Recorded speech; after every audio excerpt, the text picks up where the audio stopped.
Guys, welcome to our channel. Friends, ఇప్పుడైతే మనము electrical bill అనేది మనం ఫోన్పే నుంచి అయితే ఎలా పే చేయాలి, దీంట్లో పే చేసేప్పుడు ఒక ప్రాబ్లం అయితే వస్తుంది. ఆ ప్రాబ్లం అయితే మీరు కరెక్ట్గా సాల్వ్ చేసుకోకుండా మీరు పే చేసే అనేది తర్వాత మీ పేమెంట్ కూడా అవ్వదు, కాకపోతే మీ మనీ అయితే కట్ అవుతుంది. అలా కాకుండా మీరు అనేది సింపుల్గా మీ ప్రాబ్లం సాల్వ్ చేసుకొని ఈజీగా అయితే మీరు ఎలక్ట్రికల్ బిల్ అనేది ఎలా పే అనేది చేసుకోవాలి. మీరు ఎక్కడికి వెళ్ళకుండా ఓన్లీ మీ ఫోన్పే ద్వారా అయితే మీరు ఈజీగా అనేది ఇక్కడ ఎలక్ట్రికల్ బిల్ అయితే పే అనేది చేసుకోవచ్చు. దానికోసం అయితే ప్రాసెస్ అయితే క్లారిటీ అయితే చెప్తాను. వీడియో లాస్ట్ చూడండి, అది చూస్తే మీకు ఈజీగానే అర్థమవుతుంది. అండ్ వీడియో వస్తే లైక్, అదేవిధంగా సబ్స్క్రైబ్ అయితే చేసుకోండి. వీడియోకైతే ఒక 50 లైక్స్ అయితే ఎక్స్పెక్ట్ చేస్తున్నాను. ఫస్ట్ అయితే లైక్స్ అనేది చేసేయండి. ఇలాంటి మరిన్ని వీడియోస్ వస్తే వస్తుంది కాబట్టి ఛానల్ సబ్స్క్రైబ్ అయితే చేసుకోండి ఫ్రెండ్స్. నెక్స్ట్ అనేది మనం చూసుకుంటే ఫోన్పేలో వచ్చిన తర్వాత ఇక్కడైతే మీకు ఆప్షన్ అయితే చూపిస్తుంది. ఇక్కడ మీరు చూడొచ్చు, ఈ ఆప్షన్ అయితే ఇక్కడ మీరు చూడాల్సి అయితే ఉంటుంది. ఎలక్ట్రిక్ బిల్ అనేది ఆప్షన్ అయితే ఉంటుంది. దీనిపైన క్లిక్ అనేది చేయాల్సి అయితే ఉంటుంది. మీరు ఇక్కడ తెలంగాణలో ఉన్న కొన్ని డిస్ట్రిబ్యూషన్ అయితే ఇక్కడ మీకు చూపిస్తుంది అన్నమాట. దీంట్లో మీరు చూసుకోవచ్చు, నార్త్ పవర్ డిస్ట్రిబ్యూషన్ కంపెనీ అని ఉంటుంది. తర్వాత సాయి కంప్యూటర్ ఇక్కడ లిమిటెడ్ అని ఇక్కడ ఒక ప్రైవేట్ కంపెనీ అయితే ఉంటుంది. తర్వాత సదరన్ పవర్ డిస్ట్రిబ్యూషన్ కంపెనీ అయితే ఉంటుంది.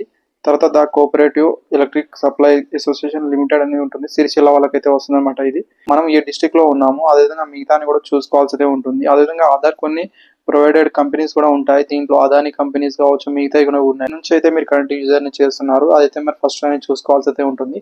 తర్వాత బిల్ అయితే ఇక్కడ పే చేయాల్సి అయితే ఉంటుంది. నేనైతే southern power distribution company Telangana limited లో అయితే ఉన్నాను కాబట్టి ఇక్కడైతే క్లిక్ అనేది చేస్తున్నాను.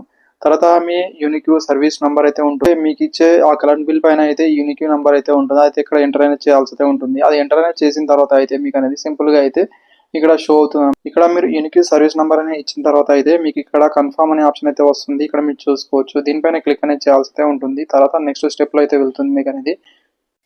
తర్వాత ఇక్కడ మీరు చూసుకుంటే కస్టమర్ నంబర్ అయితే వస్తుంది, ఇక్కడ మీరు చూడొచ్చు. ఆ తర్వాత అనేది ఇక్కడ మీకు అనేది డ్యూ అనేది ఎప్పటి నుంచి ఉందో, ఏ మంత్ లో అనేది ఇక్కడ చూసుకోవాల్సి అయితే ఉంటుంది.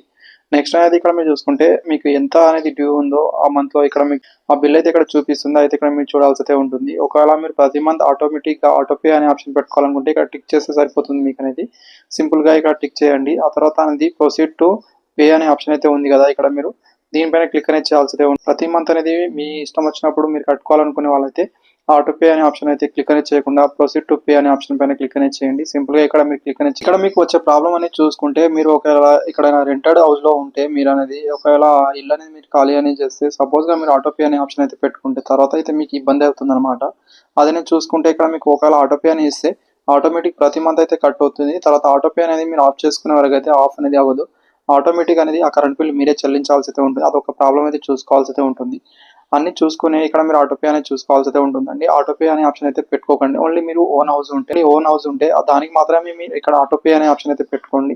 వేరే దానికి అయితే పెట్టుకోవడానికి అయితే ట్రై అనేది చేయకండి. ఇది ఒక ప్రాబ్లం అయితే చూసుకోవాల్సి అయితే ఉంటుంది మీరు అనేది.